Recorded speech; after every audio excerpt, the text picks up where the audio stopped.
إن أعجبك الفيديو لا تنسى الإعجاب والاشتراك في القناة. Rabbi Tovia Singer is a well-known debater and runs a popular YouTube channel mostly dealing with countering Christianity. Here I'm looking at a video where he says we don't know who wrote the Gospels, but it probably wasn't the traditional authors. Now this is actually part 2 of what will be a series of short videos. I could probably have put them all into one video, but Singer touches on so many different topics here I decided to break things up into 3 parts and keep it topical. In the previous video, Singer made the baseless claim that the Gospel of Peter almost made it into the New Testament canon. He said what? Be sure to check it out. In the next clip, Singer talks about Tatian's diatessaron and how it pertains to the authenticity of the Gospels. But these are the 4 Gospels that Christians came to believe were canonized, and it wasn't an easy matter. There was an interesting figure in the 2nd century who actually tried to make one out of the 4. There was a figure, his name was Tatian, late 2nd century, who thought, you know what, maybe it's a good idea to take these 4 Gospels and let's just make what he called the diatessaron. And it was actually his effort to squish all 4 Gospels into one Gospel that just had it all in it, because John is really quite different from Matthew, Mark, and Luke.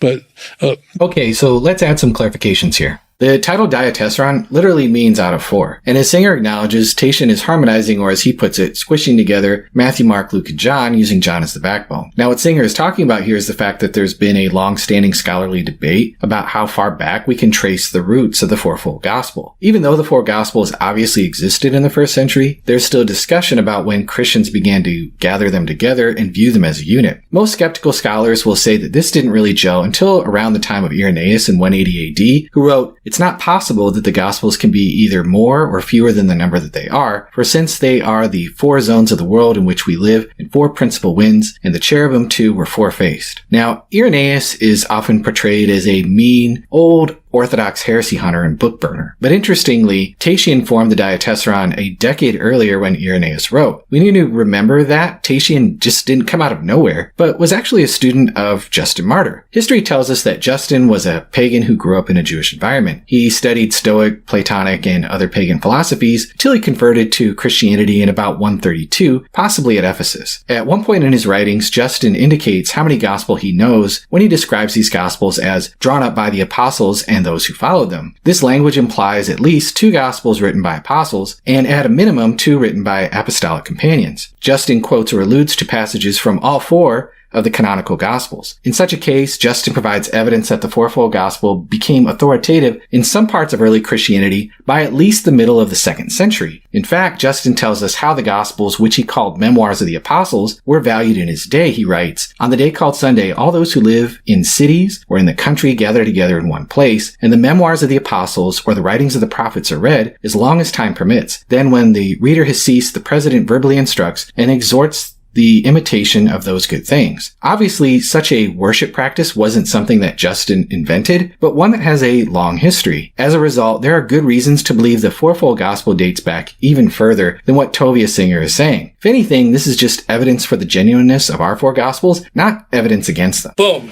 Roasted. Okay, so let's see what else Singer's got. The real answer is that communities Christians came to believe that these 4 Gospels belonged in the canon, and there were other communities that thought there were other Gospels that belonged in the canon, but they weren't powerful enough. They weren't strong enough, so their view didn't make it. Aren't a part of the Proto-Orthodox, and the views of the Proto-Orthodox, I mean, who we now call the Orthodox, because they're the people who current modern Christianity emerged from. They just thought Matthew, Mark, Luke, and John, not in that order, should be the Gospels of the canon. But whoa, there were many, many other Gospels. Okay, so while I can't go into extensive detail about all the apocryphal writings, as we talked about in the last video, the Gospels originate in the 1st century, and all of the apocryphal Gospels originated in the 2nd century or later. We can't ignore this crucial fact. Okay, so now let's jump into the crux of Singer's argument here.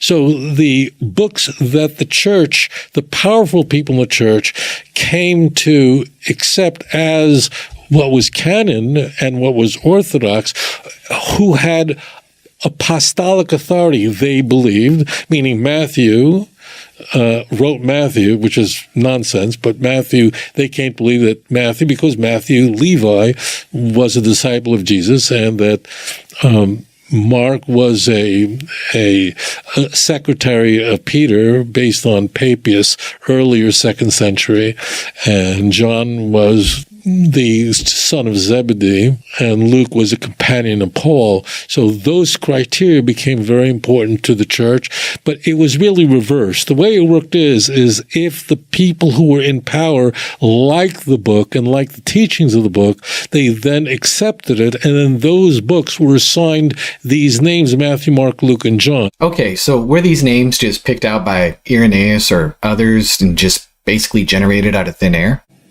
I don't think so. New Testament scholar Martin Hengel makes the argument that the titles, according to Mark, were used far earlier than previously suspected. These titles were added sometime before the end of the 1st century, most likely due to the presence of 2 or more Gospels that needed to be distinguished. Part of Hengel's argument is that the authorship of the 4 Gospels was unanimously attributed to Matthew, Mark, Luke, and John by the middle of the 2nd century. Hengel argues the only way for this to have happened was for the church to have known for quite some time who wrote the Gospels. If the authors' names had not been attached to the writings, multiple names would have been attached, as is the case with the book of Hebrews. Hebrews has been attributed to a wide range of authors by the early fathers, including the Apostle Paul, Luke, Barnabas, and Clement of Rome. To state it simply, if nobody for 6 decades knew who wrote the Gospels, the 2nd century witness wouldn't have been unanimous. Rather, it would have been highly contested, and we'd have records of that. The only names we find are the traditional ones. This attribution of authorship doesn't just come from Irenaeus writing from Lyons, France, but Tertullian of Carthage, Clement of Alexandria. We also have a piece of Christian literature known as the Muratorian Fragment, which was discovered in modern-day Milan. And then there was also Tatian, who wrote in Syria. This is especially significant when we realize that the gospel spread throughout the Roman Empire as Christianity exploded onto the scene. Yet everywhere we look, the same 4 names are attached to the same 4 gospels. The ancient world was obviously not as well connected as it is today. If people in one area arbitrarily attached the name Matthew to the first gospel, it would be an astoundingly rare coincidence for people in another country to do the same. Yet in different countries throughout the ancient world, Matthew was always connected to the first gospel.